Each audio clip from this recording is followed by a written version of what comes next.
अस्सलाम वालेकुम मुबीन, आवाज़ आ रही है?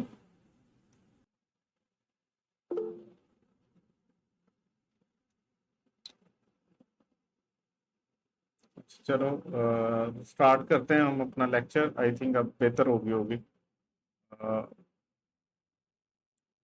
लास्ट लेक्चर के अंदर हमने कुछ डेफिनेशंस पढ़ी थी, ठीक है।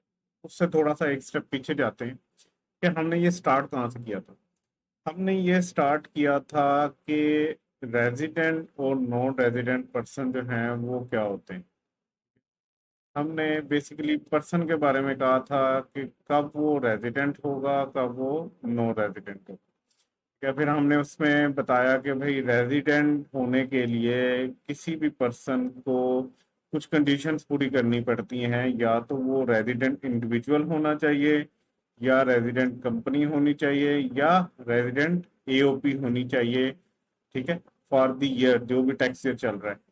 या चौथा क्या है कि या तो वो खुद फेडरल गवर्नमेंट हो तो वो तो हमेशा ही रेजिडेंट पर्सन कहलाएगी। ये चार पॉइंट्स थे।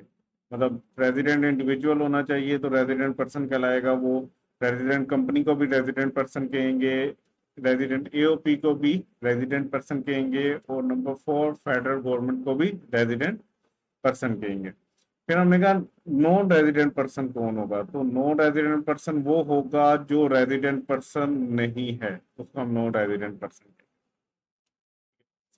अच्छा, उसके बाद फिर हमने ये जो चार पॉइंट्स थे इनके तीन पॉइंट्स को हमने कल डिस्कस किया। बल्कि रेजिडेंट इंडिविजुअल तो प्रीवियस लेक्चर में डिस्कस किया था।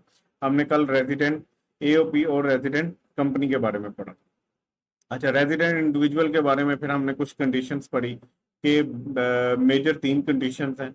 नंबर एक, हम सबसे पहले देखेंगे कि क्या उसका स्टे पाकिस्तान में 183 डेज से ज्यादा तो नहीं है। अगर ज्यादा है तो ये रेजिडेंट इंडिविजुअल कहलाएगा।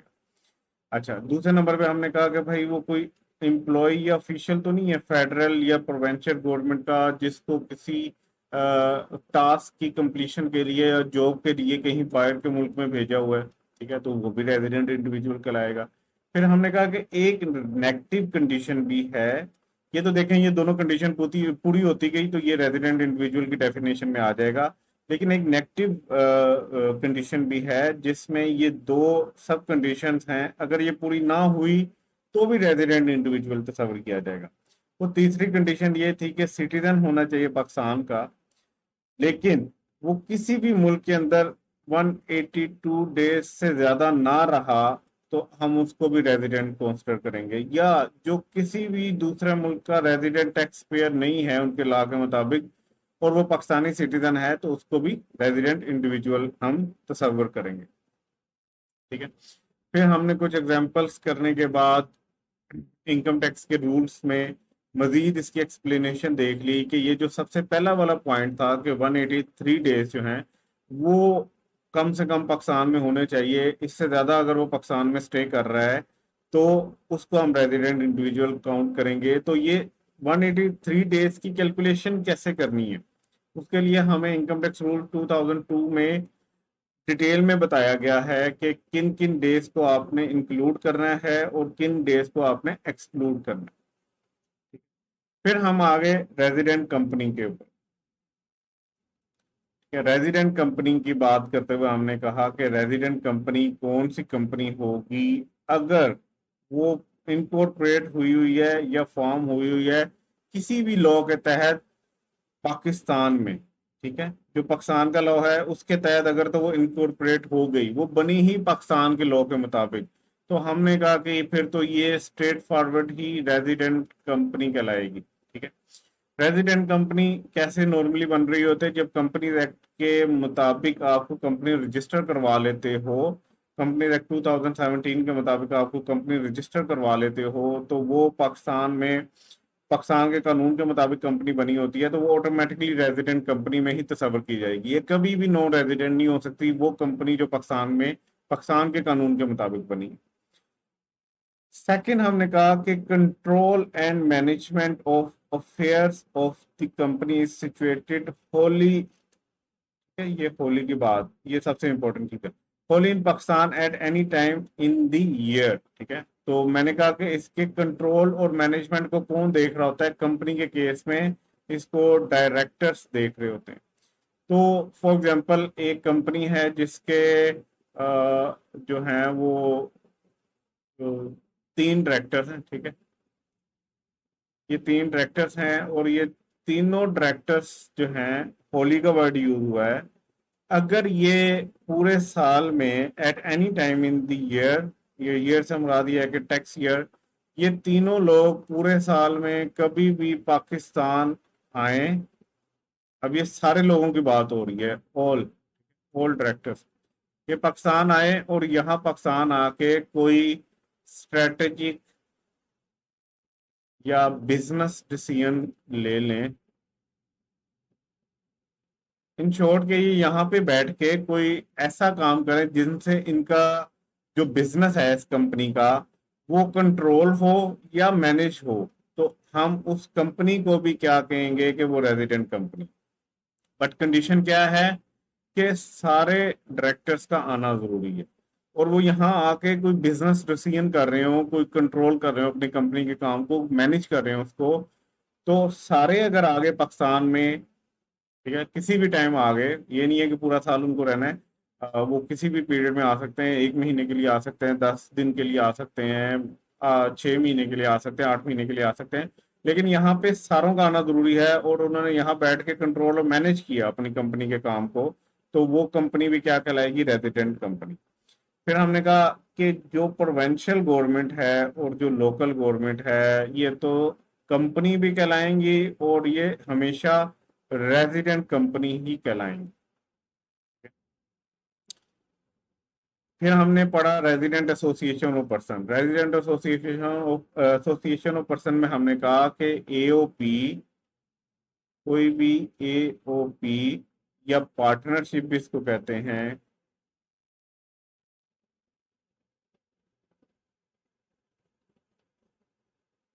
ठीक है।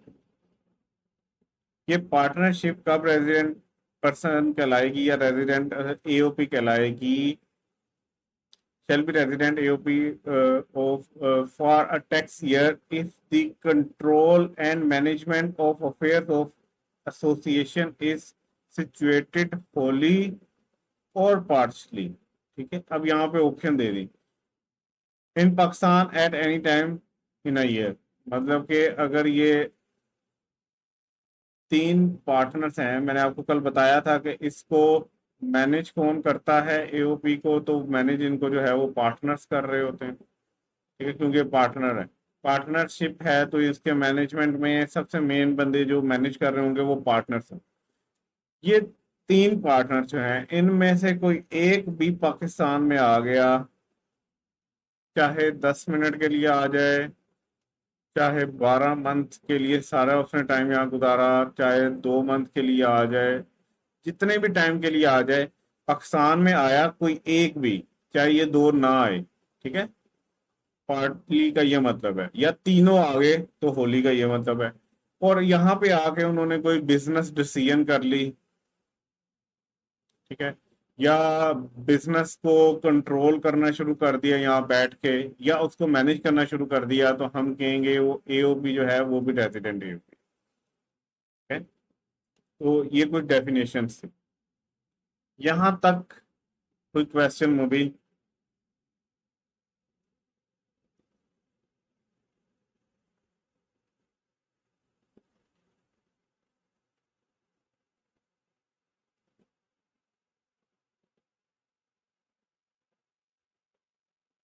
यहाँ तक कोई क्वेश्चन है?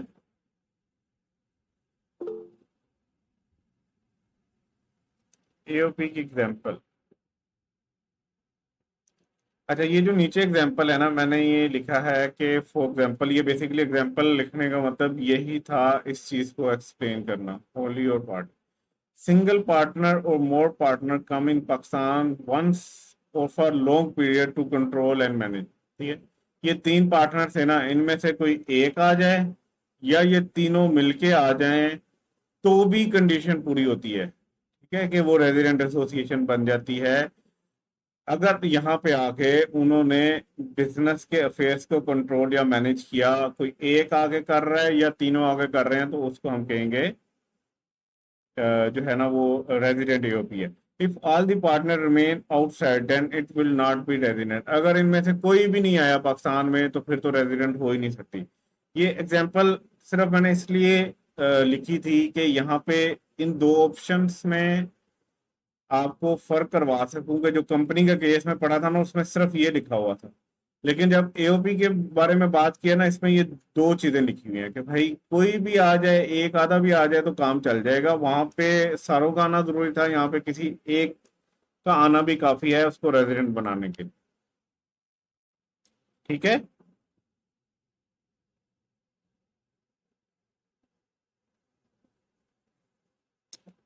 मुबीन क्लियर? ओके, चलो आगे मूव करते हैं। अच्छा, आज हम पढ़ने जा रहे हैं कि पर्सन क्या होता है। देखिए हमने स्टार्ट क्या किया था, हमने स्टार्ट किया था रेजिडेंट पर्सन के साथ, ठीक है। और जब रेजिडेंट पर्सन के साथ स्टार्ट किया था तो जाहिर सी बात है पर्सन हमें पता नहीं था, तो रेजिडेंट पर्सन हम सीधा पढ़ने जा रहे थे। तो मैंने आपको सिंपल बता दिया था कि बेसिकली पर्सन हम ना किन को कहते हैं। मैंने कहा वो इंडिविजुअल भी हो सकता है, वो कंपनी भी हो सकती है, वो एओपी भी हो सकती है, ठीक है। मैंने सिंपल रखने के लिए आपको ये तीन लोग बता दिए थे कि ये पर्सन कहलाते हैं। और फिर मैंने आपको रेजिडेंट पर्सन की डेफिनेशन पढ़ा दी थी कि रेजिडेंट पर्सन क्या होगा, कि अगर इंडिविजुअल रेजिडेंट है वो भी रेजिडेंट पर्सन कहलाया जाएगा, कंपनी भी रेजिडेंट पर्सन कहलाई जाएगी, एओपी भी रेजिडेंट पर्सन कहलाई जाएगी। और रेजिडेंट पर्सन में फेडरल गवर्नमेंट का भी जिक्र था, इसका मतलब ये है कि ये भी हमेशा रेजिडेंट पर्सन कहलाए। आज हम पर्सन की बकायदा डेफिनेशन पढ़ते हैं, क्योंकि पर्सन की डेफिनेशन इतनी सिंपल नहीं है कि एक दो तीन या इसको ऐड करके चार को हम कर लें। इसको जरा ब्रॉडर वे में लॉ में बयान किया गया है, तो इसको हम उसी तरह पढ़ते हैं। तो following shall be treated as person under income tax ordinance. Income tax ordinance के मुताबिक इन लोगों को पर्सन कहा जाएगा। नंबर वन इंडिविजुअल, जो मैं यहाँ पे बात कर रहा था। नंबर टू कंपनी, जो मैं ये बात कर रहा था। Number three an association of persons, ठीक है, एओपी, फॉर्म्ड और एस्टेब्लिश इन पाकिस्तान और एल्सवेयर, ठीक है, ये इसकी मैं बात कर रहा था। नंबर फोर फेडरल गवर्नमेंट, ठीक है, ये यहाँ पे मैं बात कर। हमने अभी तक इस जब रेजिडेंट का केस में पढ़ा था ना तो उसमें ये चार लोग आ रहे थे कि ये रेजिडेंट हो सकते हैं। अच्छा, अब पर्सन की डेफिनेशन इन चार लोगों के ऊपर नहीं है, उसके आगे ना ये मुश्किल से लफ्ज भी लिखे हुए हैं और ये भी हमने याद करने हैं, इनको भी समझते हैं। तो पर्सन में इंडिविजुअल भी है, कंपनी भी है, एओपी भी है, फेडरल गवर्नमेंट भी है। इसके साथ साथ देखो पर्सन कोई जानदार चीज का नाम नहीं है। मतलब हम नॉर्मल लाइफ में तो पर्सन कह रहे होते हैं ना, जो सांस ले रहा होता है, खाना पीना कर रहा होता है, सो रहा होता है, हम उसको कहते हैं कि यार ये एक पर्सन है। इनकम टैक्स ऑर्डिनेंस के मुताबिक पर्सन हर वो शख्स है, हर वो एंटिटी है, शख्स भी नहीं एंटिटी है, जिसको आप कानून के दायरे में ला सकते हैं, ठीक है। लॉ के मुताबिक हर उस एंटिटी को आप पर्सन कहोगे जिसको कानून के दायरे में लाया जा सके। फॉर एग्जाम्पल, एक कंपनी है जिसने लोगों के पैसे लिए और वो फ्रॉड करके भाग गई है, उसकी सारी मैनेजमेंट। अब केस किसके ऊपर होगा? केस होगा उस कंपनी के ऊपर, ठीक है, जिस कंपनी के नाम से उन्होंने पैसे से लिए। अब कंपनी इटसेल्फ तो कुछ भी नहीं है, ना वो सांस ले रही है ना खा पी रही है, बट उसका एक वजूद है, वो एक एंटिटी है और उसको केस किया जा सकता है। इनफैक्ट वो भी केस कर सकती है किसी दूसरे को। तो ऐसे एंटिटीज को हम पर्सन की कैटेगरी में लाते हैं। तो यहाँ पे भी आप देखोगे ना, खाली इंडिविजुअल लिख देता ना तो हमारी जो जनरल अंडरस्टैंडिंग है उसके मुताबिक ठीक था कि ये इंडिविजुअल क्या है, एक आम शख्स है, ठीक है, जो खाता पीता होगा, सोता होगा, तो इसको पर्सन कहते हैं। बट वो कहता है नहीं, कंपनी भी एक किस्म का पर्सन है, एक एंटिटी है, अपना वजूद रखती है। एओपी भी अपना वजूद रखती है, फेडरल गवर्नमेंट भी अपना वजूद रखती है, और इसके अलावा भी कुछ चीजें हैं जो अपना वजूद रखती हैं, जिन सबको हम पर्सन कहेंगे। तो पर्सन एक ब्रॉडर डेफिनेशन है लॉ की नजर में। तो ये चार चीजें तो ये थी। अब जरा ये वाले जो अल्फाज है इनको पढ़ लेते हैं। कहता है फॉरेन गवर्नमेंट भी तो एक पर्सन है ना, तो उसको भी कहीं ना कहीं तो कैटेगरी में लेके आना है। तो फॉरेन गवर्नमेंट, देखो ये फेडरल गवर्नमेंट कौन सी थी, पाकिस्तान की। ये कौन सी है, किसी भी दूसरे ममालिक की जो गवर्नमेंट है फॉरेन गवर्नमेंट, वो किस में आ गई, पर्सन की डेफिनेशन। अब political sub division of foreign governments. अच्छा, अब ये पाकिस्तान में आपको इसकी एग्जांपल नहीं मिलेगी कि पॉलिटिकल सब डिवीजन हो जाए फॉरेन गवर्नमेंट की। बट कुछ ऐसे कंट्रीज हैं, ठीक है, अब रेयर केसेस आपको मिलेंगे, पहले हुआ करते थे, जिसमें फॉर एग्जांपल ये एक कंट्री है, कंट्री का नाम है ABC, ठीक है, ये एक मुल्क है। इस मुल्क में इलेक्शन हुए, यहाँ की जो अवाम थी, ये वाला एक सूबा हमसे कह लेते हैं कि ये वाला जो एक प्रोविंस था, इसके अंदर जो है ना वो एक पार्टी, पॉलिटिकल पार्टी से हम कह लेते हैं PTI, ये जीत गई। यहाँ पे एक सूबा था, यहाँ पे PMLN जीत गई। यहाँ पे एक सूबा था, वहाँ पे PPP जीती है, ठीक है। तो हमने कहा ये एक ही कंट्री के अंदर तीन डिफरेंट पॉलिटिकल पार्टीज ने तीन डिफरेंट एरियाज के अंदर जो है, और वो एरिया भी क्या है, पहले से सब डिवाइड हुए हैं, मतलब जैसे सूबे होते हैं, उनके अंदर उन्होंने अपनी गवर्नमेंट बना ली, ठीक है। अब हमारा कानून क्या कहता है कि इसको, इस एरिया को अलग पर्सन कंसिडर करो, इसको अलग पर्सन कंसिडर करो, और इसको अलग person consider.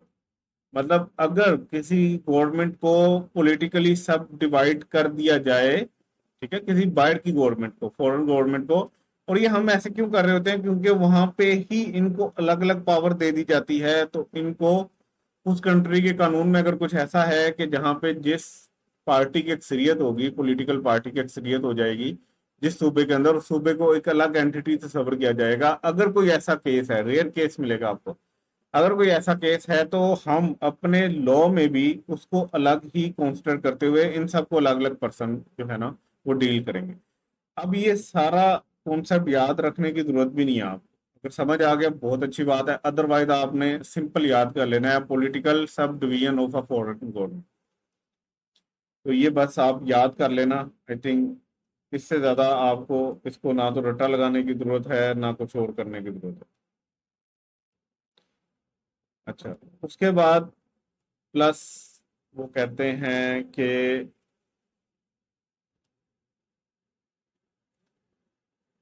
Public international organisations जैसे WHO है, वर्ल्ड हेल्थ ऑर्गेनाइजेशन है, यूनिसेफ है, ठीक है।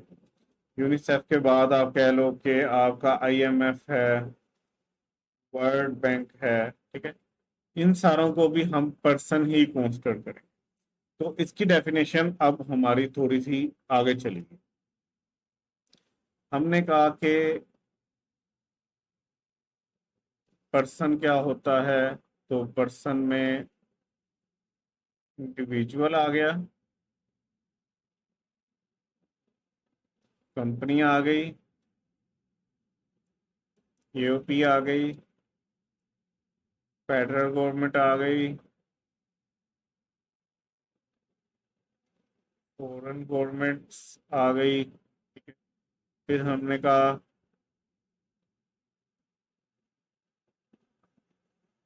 पॉलिटिकल सब डिवीजन्स ऑफ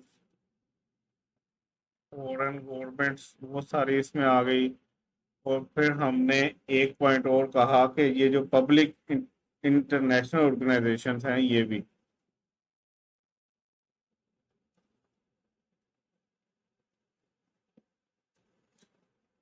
तो ये सारे हमने कहा कि ये पर्सन कहलाएंगे,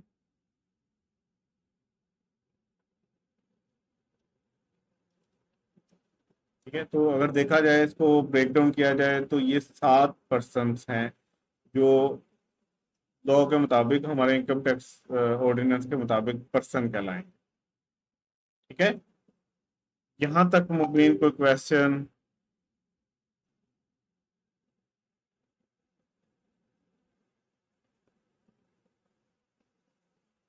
okay,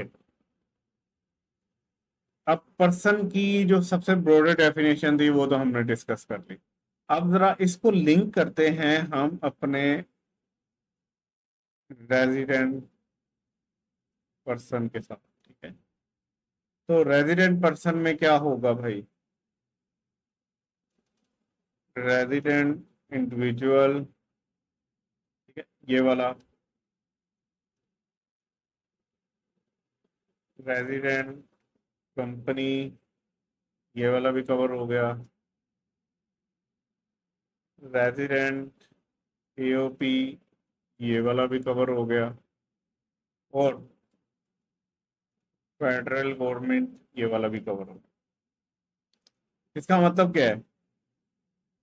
foreign government resident person कभी भी नहीं हो सकती, political sub division of foreign government resident person कभी भी नहीं हो सकती, और public international organisation resident person कभी भी नहीं हो सकती। ठीक है, अब यहाँ पे एक क्वेश्चन आता है कि फेडरल, हमारी उनकी तो सारी गवर्नमेंट की बात होगी, फॉरेन गवर्नमेंट की, हमारी फेडरल गवर्नमेंट की बात जो है वो की गई, अब बाकी गवर्नमेंट्स की बात नहीं की गई। तो भाई यहाँ पे कंपनी के अंदर हमने पढ़ा है कि यहाँ पे प्रोविंशियल गवर्नमेंट और लोकल गवर्नमेंट वो इसका पार्ट है। तो हमेशा provincial government and local government जो होंगी वो भी रेजिडेंट कंपनी ही तस्वर की जाएगी। ठीक है, तो रेजिडेंट पर्सन की अलग से डेफिनेशन थी लॉ में, नॉन रेजिडेंट पर्सन की डेफिनेशन नहीं दी गई। उसके बारे में लिखा गया कि जो ये लोग नहीं है ना, वो सारे लोग क्या हैं? नॉन रेजिडेंट पर्सन है। मतलब जो रेजिडेंट पर्सन नहीं है, वो रेजिडेंट इंडिविजुअल की डेफिनेशन में नहीं फॉल कर रहा, रेजिडेंट कंपनी की डेफिनेशन में नहीं फॉल कर रहा, रेजिडेंट ईओपी की डेफिनेशन में नहीं फॉल कर रहा, वो फेडरल गवर्नमेंट नहीं है, तो वो सारे लोग क्या कहलाएंगे? वो नॉन रेजिडेंट पर्सन कहलाएंगे। ठीक है, ये लिंक हो गई दोनों डेफिनेशंस। यहाँ पे कोई क्वेश्चन?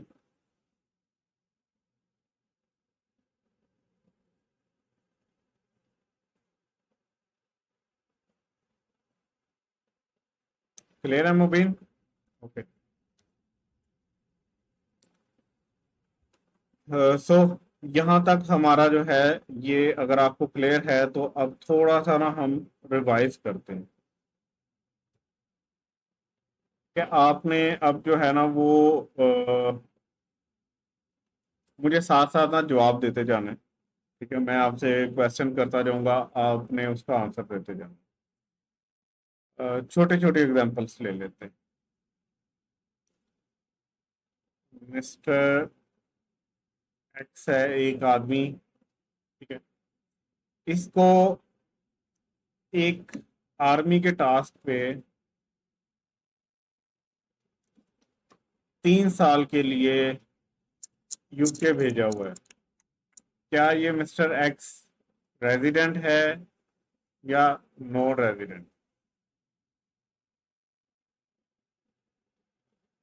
शन की 3 साल से उधर हुआ। हाँ, 3 साल से यूके पे गया हुआ है, कोई आर्मी का टास्क है या कोई गवर्नमेंट का टास्क दिया गया है इसको? गवर्नमेंट ने इसको जॉब में रखा हुआ है और उसके तहत ये गया हुआ है, 3 साल से उधर है। 3 साल में यूके, 3 साल से यूके में है। क्या ये मिस्टर एक्स रेजिडेंट है पाकिस्तान का या नॉन रेजिडेंट? पाकिस्तान का नाम है। गलत आंसर, ये रेजिडेंट है। हमने रेजिडेंट इंडिविजुअल की डेफिनेशन में ही पढ़ा था, एन एम्प्लॉय और ऑफिशियल ऑफ फेडरल गवर्नमेंट और provincial government posted abroad in a tax year. वो अगर बाहर गया हुआ है तो चाहे वो एक दिन भी पाकिस्तान में नहीं है, लेकिन वो फेडरल गवर्नमेंट का एम्प्लॉय है या प्रोविंशियल गवर्नमेंट का एम्प्लॉय या ऑफिशियल है, तो हमेशा रेजिडेंट कंसिडर किया जाएगा। ठीक है, तो पहला तो क्वेश्चन का आंसर आपका गलत हो गया। चलो नेक्स्ट करते हैं।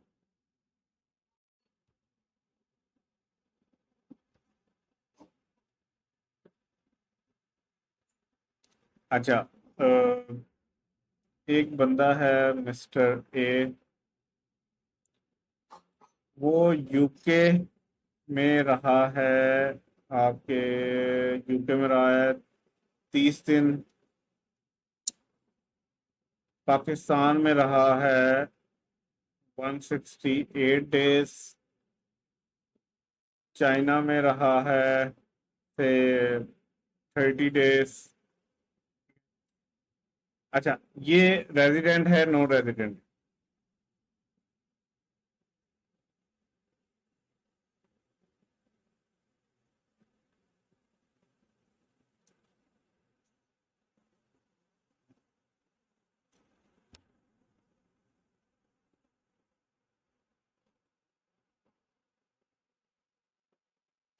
नवीन, रेजिडेंट है non resident? Sir non resident. Non resident है। अगेन गलत। हमने थर्ड जो पढ़ा था रेजिडेंट इंडिविजुअल की डेफिनेशन में पॉइंट, उसमें लिखा गया था एक नेगेटिव कंडीशन कि अगर कोई आदमी किसी और कंट्री में 182 डेज से ज्यादा नहीं रह रहा, देखो ये यूके में भी 182 डेज से ज्यादा नहीं रहा, चाइना में भी 182 डेज से ज्यादा नहीं रहा, और वो किसी दूसरे कंट्री का या किसी दूसरे कंट्री का रेजिडेंट पर्सन नहीं है, तो उसको चाहे ये कंडीशन पूरी ना हो रही हो कि पाकिस्तान में 183 डेज गुजारने हैं, स्टिल उसको आप रेजिडेंट कंसिडर करोगे।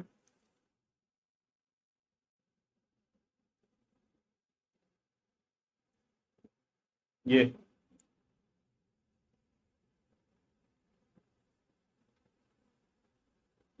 क्लियर?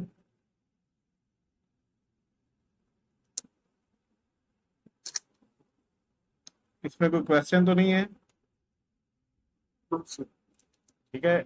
इसका मतलब यह है कि अभी आपको थोड़ा सा और देखना पड़ेगा चीजों को, क्योंकि ये ट्रिकी चीजें हैं, इसलिए मैं इसके ऊपर ज्यादा टाइम पे लगा रहा हूँ। यही तो मेन गेम है जिसमें आपने निकलना है। लॉ इतना टेक्निकल होता है, देखो आप चार्टर्ड अकाउंटेंट बन के एक प्रैक्टिशनर बनने जा रहे हो, आपको कानून की हर बारीकी का पता होना चाहिए। तो हमें पढ़ाया ही इसी तरह जाता है कि हम इतना एनालिटिकली देखते हैं चीजों को।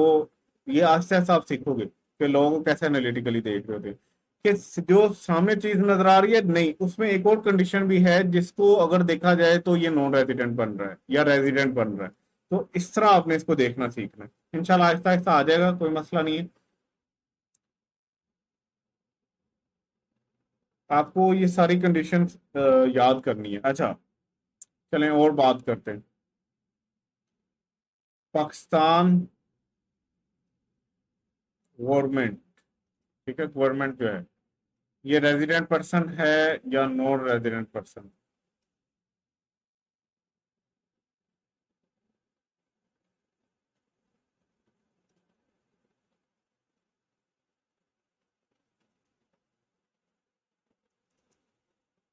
मुबीन,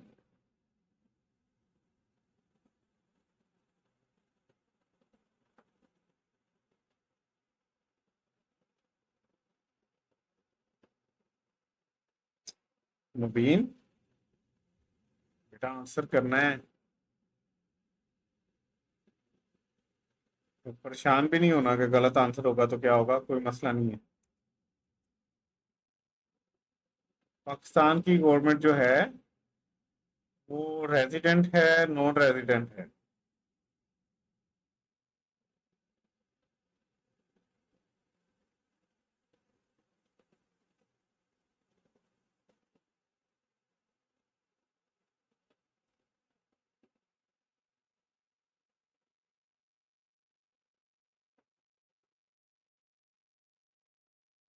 मैसेज कर दो।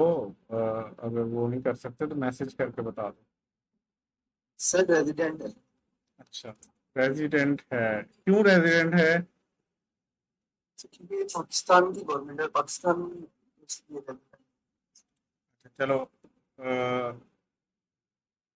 केपी के गवर्नमेंट ये रेजिडेंट पर्सन है या नहीं है?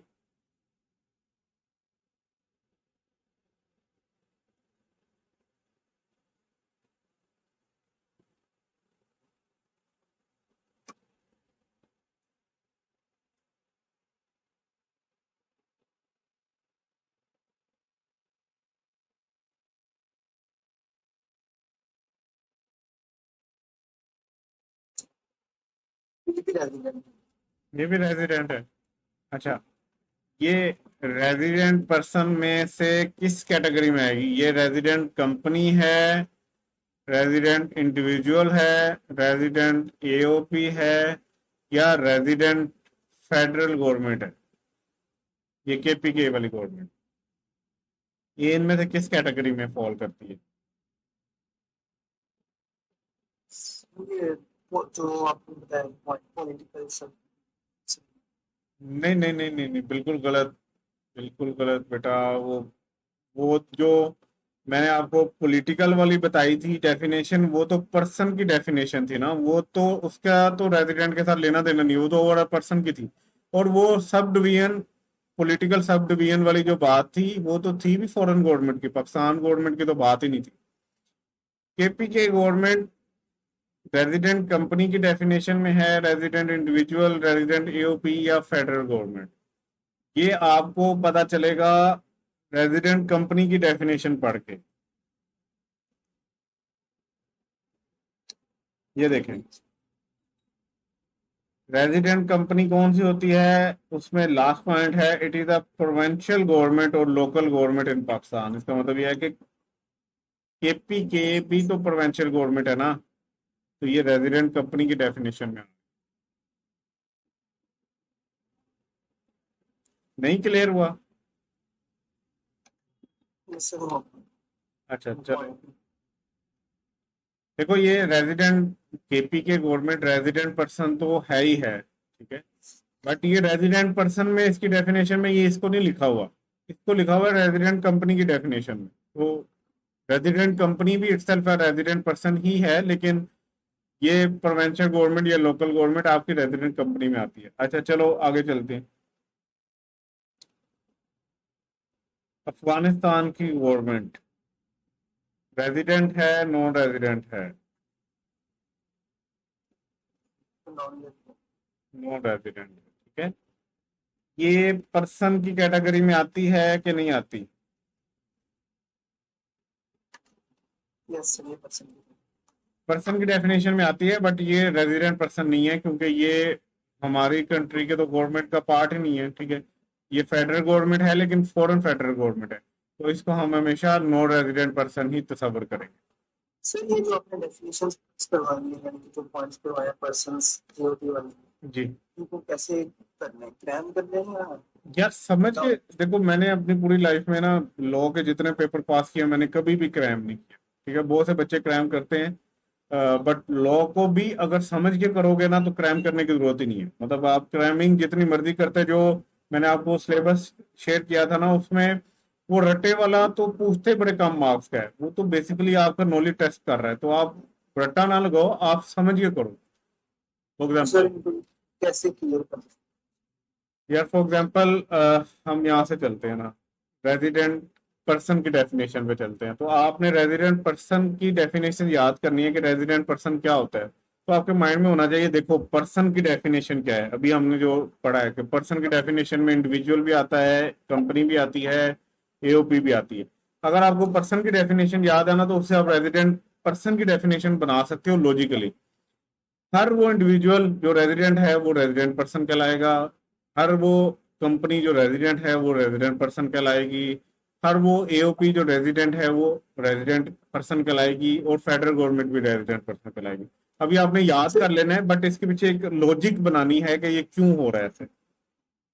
सर जो फेडरल गवर्नमेंट है यानी कि इसका रेजिडेंट होना लाजमी ये हमेशा देखो, रेजिडेंट का मतलब क्या है कि वो पर्सन, यहाँ पे मैंने आपको समझाया, पर्सन का मतलब ये नहीं है कि वो पर्सन जो है वो कोई इंसान है।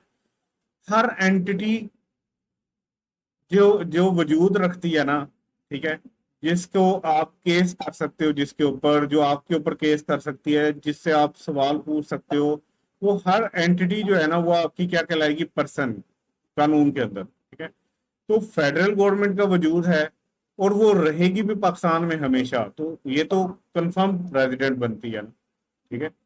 पाकिस्तान की फेडरल गवर्नमेंट रेजिडेंट नहीं होगी तो फिर तो कोई भी नहीं होगा। सो ये तो स्ट्रेट फॉरवर्ड फेडरल गवर्नमेंट को तो हम रेजिडेंट ही कहेंगे, कि पाकिस्तान की अपनी गवर्नमेंट तो देखो उधर ही रहेगी, तो ये जो पर्सन है फेडरल गवर्नमेंट, ये हमेशा रेजिडेंट रहेगा,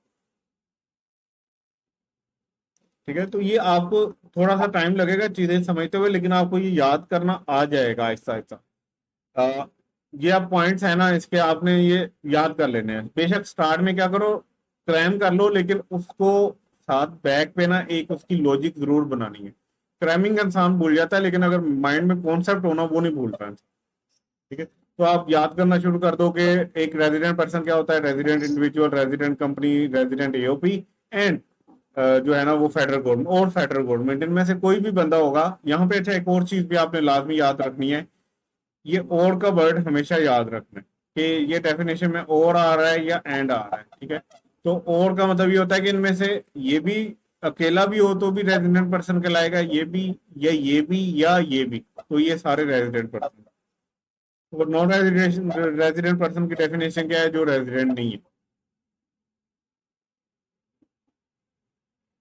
ठीक है, देखो इससे वो आपको स्ट्रेट फॉरवर्ड डेफिनेशन भी पूछ सकता है। अगर वो डेफिनेशन पूछता है तो आपको ये आनी चाहिए। प्लस वो आपसे केस स्टडी भी पूछ सकता है, जैसे मैंने अभी आपसे कुछ क्वेश्चन पूछे हैं, मैं बेसिकली स्ट्रेट फॉरवर्ड डेफिनेशन ही पूछ रहा था। मैं किसी एक डेफिनेशन का सर्टेन पार्ट आपसे पूछ रहा था, ठीक है, जो आपको कंफ्यूज कर रहा था, और मुझे पता था यहाँ यहाँ आपने कंफ्यूज होना है, तो मैं वो क्वेश्चन जो थे ना वो बना रहा था। ठीक है, तो आपने ऐसे याद करना है, लेकिन करना अच्छे से है, और अभी से याद करना स्टार्ट करोगे तो चीजें आसान रहेंगी। क्योंकि स्टार्ट में हमने इंपॉर्टेंट कॉन्सेप्ट्स रखे हुए हैं, इन्हीं की बेस के ऊपर सारा टेक्स्ट हमने पढ़ना है। तो अभी आपके पास आगे टाइम है, 3-4 दिन पढ़े हैं, तसल्ली से बैठ के करो। बल्कि आज मैं इन सबसे रिलेटेड ना छोटी छोटी केस स्टडीज भी दूंगा आपको, जितना अभी तक हमने पढ़ लिया है वो भी आप तसल्ली से करना, ताकि आपके ये कॉन्सेप्ट क्लियर हो। फिर हम इंडिविजुअल की बात कर रहे हैं, तो आपने ये याद करना है, ठीक है, लेकिन समझ के याद करना है। खाली रट्टा लगाने से आप केस स्टडी सॉल्व नहीं कर सकोगे। उसके लिए आपको लॉजिकली और जो है ना उसकी कॉन्सेप्ट की समझ होनी चाहिए, फिर आप जो है ना वो इसको जो है ना केस स्टडी सॉल्व कर सकते हो। तो इस फिर ये तरीके। दूसरे पॉइंट में, अच्छा जो आप स्लाइड में ये दूसरे पॉइंट में ऑफिशियल इम्प्लॉय जी या फेडरल गवर्नमेंट, यानी कि ये भलाई दौर में पोस्ट हो तो उसने टैक्स देने देने। हाँ, देखिए टैक्स की बात जो है ना वो यहाँ पे भी हम अगर इसको छोड़ भी देना, हम तो भी ये आइडेंटिफाई कर रहे हैं कि रेजिडेंट बंदा क्या है। मतलब रेजिडेंट बंदा जानने के पीछे रीजन ये थी कि भाई अगर वो बाहर से भी कमाई करेगा ना उसके ऊपर भी हम उससे टैक्स लेंगे, और पाकिस्तान में कमाई करेगा उसके ऊपर भी टैक्स लेंगे। हम ये जानने की कोशिश कर रहे हैं कि रेजिडेंट कहना किसको है। तो भाई पहला पॉइंट ये था कि अगर वो पाकिस्तान में 183 डेज से ज्यादा रहता है। फिर दूसरा पॉइंट लॉ ने ये कह दिया, ठीक है, जो इनकम टैक्स है ऑर्डिनेंस, उसने ये कह दिया कि भाई कुछ लोग हो सकता है एक दिन भी ना गुजारे पाकिस्तान में, लेकिन स्टिल वो रेजिडेंट हो सकते हैं अगर वो एम्प्लॉय हुए या ऑफिशियल हुए गवर्नमेंट के। ठीक है, देखो पाकिस्तान का बंदा एक गवर्नमेंट को रिप्रेजेंट करने वाला बाहर गया हुआ तो वो हमेशा रेजिडेंट इंडिविजुअली कहलाएगा। और फिर ये नेगेटिव एक थर्ड पॉइंट नेगेटिव कंडीशन डाल दी कि अगर कोई बाहर किसी और कंट्री में 182 डेज से ज्यादा नहीं रहा, या वो वहां का रेजिडेंट टैक्स पेयर नहीं है, तो उसको भी हम क्या कहेंगे, रेजिडेंट इंडिविजुअल। उसके लिए भी एक कंडीशन है कि अगर वो सिटीजन हो पाकिस्तान।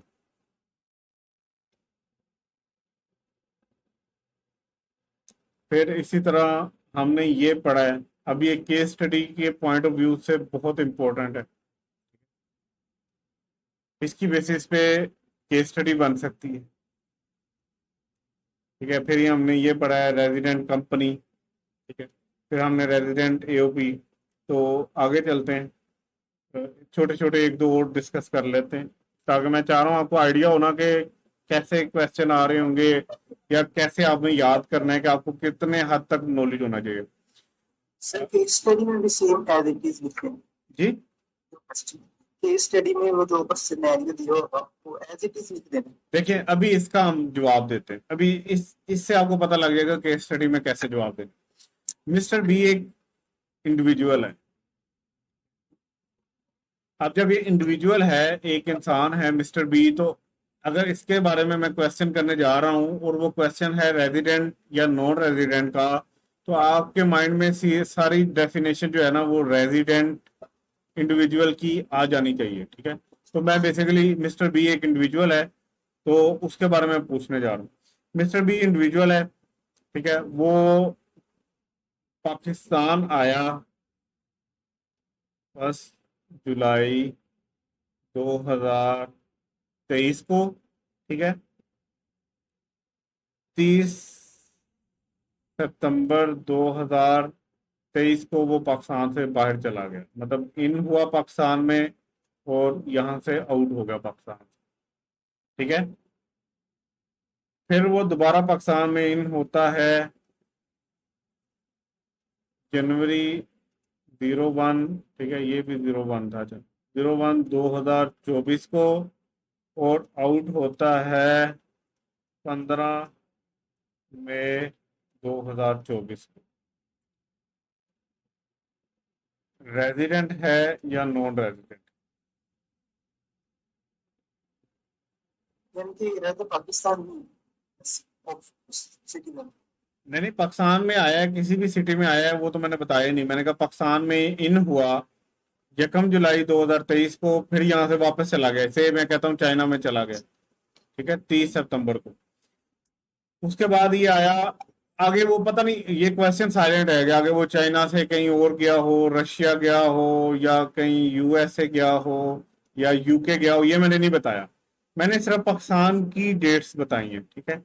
तो यहाँ से वो बाहर चला गया 30 सितंबर को, उसके बाद दोबारा पाकिस्तान में आया 1 जनवरी को, और यहाँ से 15 मई को दोबारा चला गया, कहीं अफगानिस्तान चला गया, इंडिया चला गया, कहीं भी चला गया। तो सर रेजिडेंट हो। रेजिडेंट होगा, कैसे पता लगा?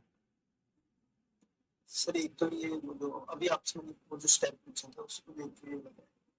नहीं नहीं नहीं नहीं नहीं, ये जो चीजें हैं ना, इसके बारे में क्वेश्चन साइलेंट है, इसको आपने काउंट ही नहीं करना। मतलब मैंने उसके किसी और कंट्री में स्टे देखने नहीं है, अनलेस के वो मुझे बताए गए हों कि इतने दिन उधर रहा है, इतने दिन उधर रहा है। यहाँ पे साइलेंट है।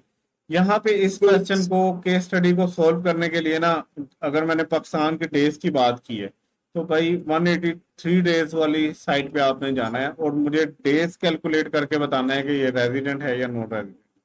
यस सर ये मैंने किया था कि प्लीज कैलकुलेट। हाँ, तो इतनी जल्दी कभी भी, खास करके टैक्स के क्वेश्चन का इतनी जल्दी कभी भी आंसर नहीं जाता। वो मल्टीपल ऑप्शंस की तरफ जाना होता है आपने। आपको मैंने पहले गाइड किया ना कि जब मैंने ये क्वेश्चन ही रेज किया ना कि ये इंडिविजुअल है और मैं बात करने जा रहा हूँ रेजिडेंट नॉन रेजिडेंट की, तो आपके माइंड में फौरन ये डेफिनेशन आनी थी। तो डेफिनेशन में सबसे पहला पॉइंट आना था कि यार ये पाकिस्तान में 183 डेज से ज्यादा तो नहीं रहा, तो आप उसको काउंट करने लग जाते, ठीक है। इन केस वो नहीं रहा, तो फिर आप देखते कि कोई और इन्फॉर्मेशन तो नहीं है जिसमें ये गवर्नमेंट का ऑफिशियल निकल रहा हो। अगर तो ऑफिशियल है तो फिर भी रेजिडेंट बन जाएगा। चलो वो भी इंफॉर्मेशन नहीं है, फिर आप आगे चलो कि ये किसी और कंट्री में क्या 182 डेज से ज्यादा तो नहीं रहा, वो अगर डिटेल है, अगर वो भी नहीं है तो फिर भी आप छोड़ दो। फिर आप देखो किसी और कंट्री का रेजिडेंट नहीं है, अगर वो भी नहीं है तो छोड़ दो। तो बाकी सारी इंफॉर्मेशन थी ही नहीं, मैंने इंफॉर्मेशन ही डेज के बारे में दिया आपको। तो पहला जो पॉइंट है 183 डेज वाला, वो काउंट करना है, तो वो जरा काउंट करके मुझे बताओ कितने दिन रहा है पाकिस्तान में।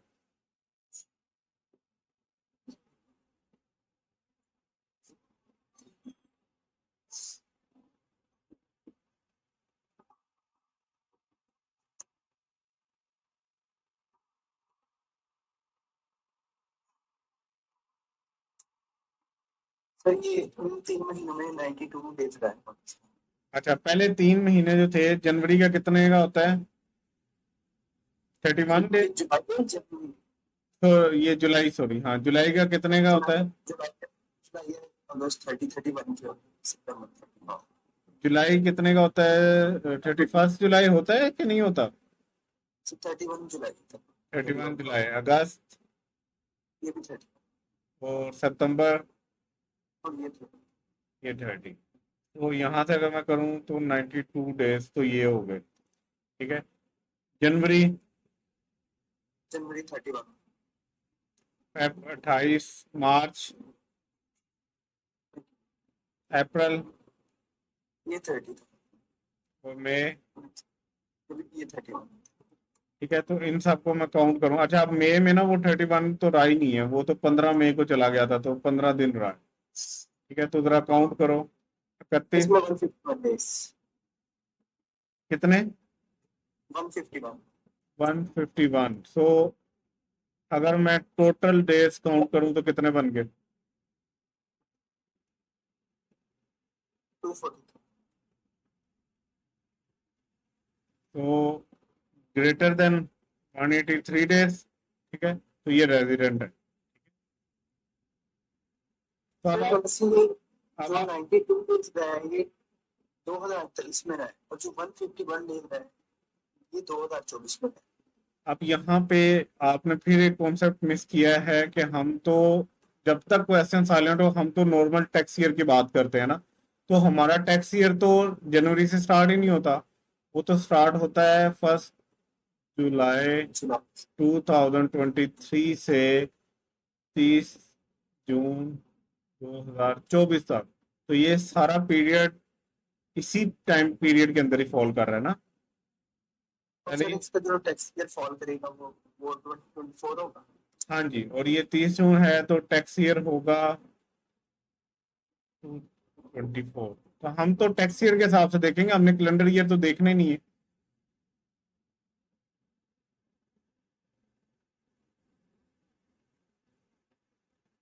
क्लियर मोबाइल, ठीक है।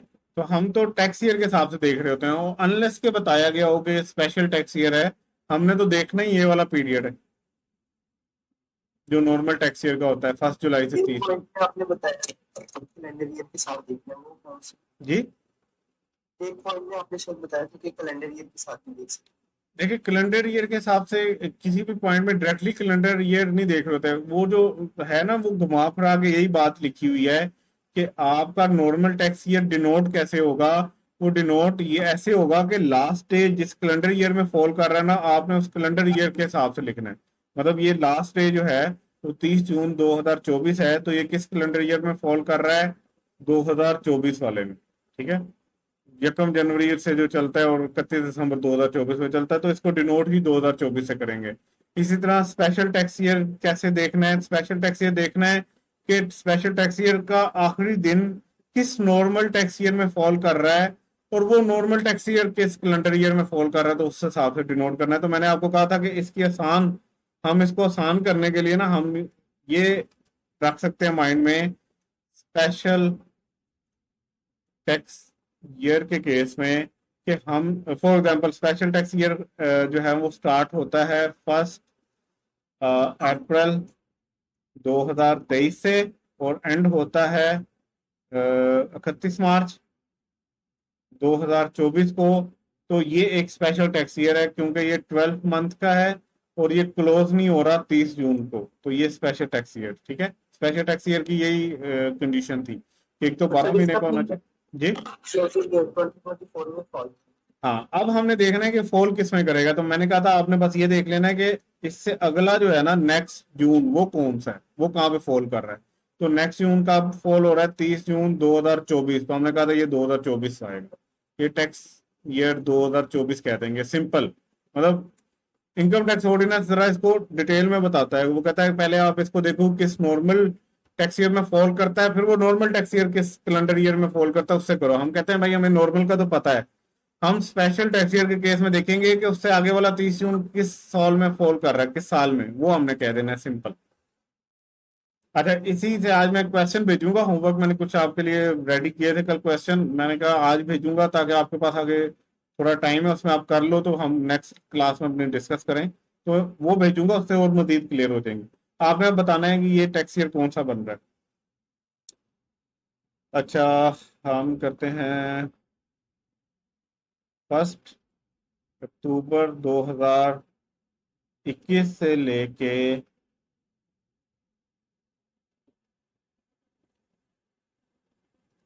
30 सितंबर 2022, इसको डिनोट कैसे करोगे।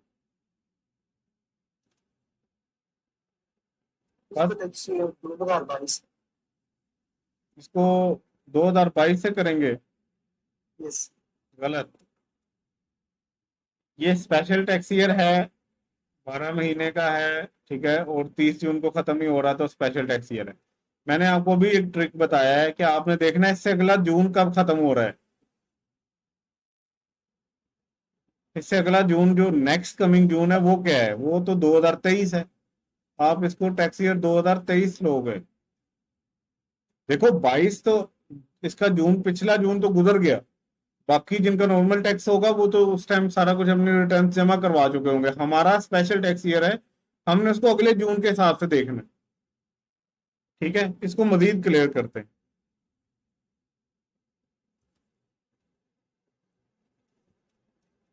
फर्स्ट जनवरी 2015, 31 दिसंबर 2015। एक तो ये टैक्स ईयर बताओ कौन सा है, और ये कौन सा टैक्स है, नॉर्मल टैक्स ईयर है या स्पेशल टैक्स ईयर है? ये स्पेशल टैक्स ठीक है, ये स्पेशल टैक्स ईयर है, ये तो बिल्कुल ठीक है। अब आपने टैक्स ईयर बताना है। 2016। हाँ, अब आप सही पहुंचे हो। हमने इससे अगला जून देखना है, तो ये 2016 है, मतलब हमसे गवर्नमेंट। कोई भी आधे इनके टैक्स इसमें बताना हो हाँ तो उसमें बस जून को देख लेना कि नेक्स्ट जून का। हाँ, मतलब स्पेशल के केस में आपने देखना है नेक्स्ट जून कब है, और जब नॉर्मल होगा वो तो खत्म ही जून पे हो रहा था ना, तो वो तो हमें वैसे ही पता लग जाता है। ठीक है, नॉर्मल तो होता ही 1 जुलाई से शुरू है ना। 2022 से 30 जून 2023, तो वो तो खुद ही जून में खत्म हो रहा है नॉर्मल टैक्स ईयर, वो तो जून वाला ही आएगा। बट बाकी जो होंगे उसका उनमें आपने नेक्स्ट जून देख लेना है, वो आपका ये ट्रिक है, छोटा सा ट्रिक है कि आपने वो देख लेना है, आपका वैसे ही आपको पता लग जाएगा। ठीक है। yes, अच्छा, और कोई क्वेश्चन?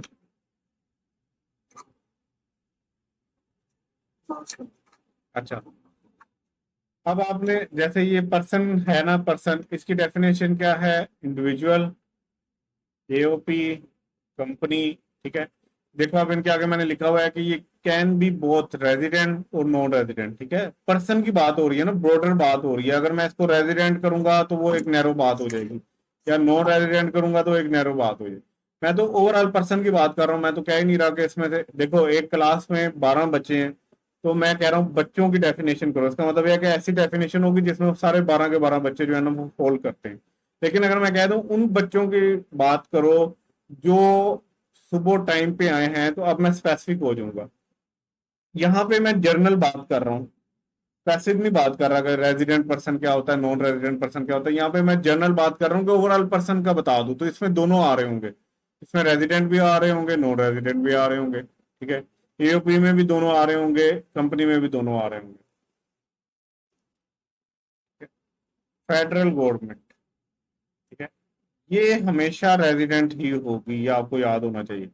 इस कंपनी के अंदर भी प्रोविंशियल गवर्नमेंट और लोकल गवर्नमेंट ये हमेशा रेजिडेंट ही होंगे। ठीक है, फिर हम आगे करते हैं फॉरेन गवर्नमेंट, ये हमेशा नॉन रेजिडेंट होगी। फिर आगे चलते हैं, पॉलिटिकल सब डिविजन्स ऑफ फॉरेन गवर्नमेंट, ये हमेशा नॉन रेजिडेंट रहेगी। ठीक है, और जो बाकी ऑर्गेनाइजेशंस हैं जैसे WHO वगैरह है, वो आपको मैंने बताया, ये भी हमेशा नॉन रेजिडेंट है। ठीक है, तो अब आपने इसको एनालिटिकली देखना है, बड़ा ही क्रिटिकल वे में आपने डेफिनेशंस को देखना है कि जब मैं पर्सन की बात कर रहा हूँ तो वो ब्रॉडर टर्म में बात हो रही है, उसमें रेजिडेंट भी फॉल कर रहा होगा, नॉन रेजिडेंट भी फॉल कर रहा होगा। लेकिन जब मैं रेजिडेंट पर्सन की बात करूंगा तो अब मैं स्पेसिफिक हो गया हूँ, उसमें मैंने सिर्फ रेजिडेंट पर्सन की बात करनी है। ठीक है, आगे हमने इंडिविजुअल की डेफिनेशन पढ़ी। वो इंडिविजुअल की डेफिनेशन में रेजिडेंट इंडिविजुअल भी आ सकते हैं, नॉन रेजिडेंट भी आ सकते हैं। लेकिन जब मैं कहूंगा सिर्फ रेजिडेंट की डेफिनेशन बताओ, तो फिर आपने सिर्फ रेजिडेंट की बतानी है। इसी तरह हमने एओपी की डेफिनेशन पढ़नी है, कंपनी की डेफिनेशन भी पढ़नी है। तो ओवरऑल कंपनी की डेफिनेशन जो होगी वो ओवरऑल होगी, लेकिन अगर मैं रेजिडेंट कंपनी की बात करूं तो वो सेपरेट होगी। क्लियर? सिर्फ एक बार ये बता दूं आपको, रेडिकल सब division of foreign. Sorry, sub division वाला? ये सारा पॉलिटिकल डिवीजन ऑफ सब फॉरेन होते हैं। अच्छा, ये मैंने आपको कहा था कि ये पाकिस्तान में तो इसकी कोई एग्जांपल नहीं आपको मिलेगी, लेकिन मैं वैसे बता रहा हूँ कि ये हुआ क्यों। मैंने कहा कोई कंट्री है, कोई भी कंट्री हो सकता है, फॉर एग्जांपल हम कहते हैं कि चाइना। ठीक है, चाइना एक कंट्री है।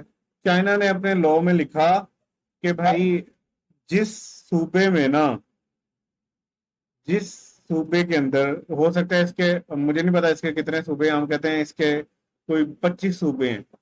तो चाइना ने कहा 25 सूबों में जिस सूबे के अंदर जिस जो है ना पॉलिटिकल पार्टी की गवर्नमेंट होगी ना, उस सूबे को अलग तस्वर किया जाएगा।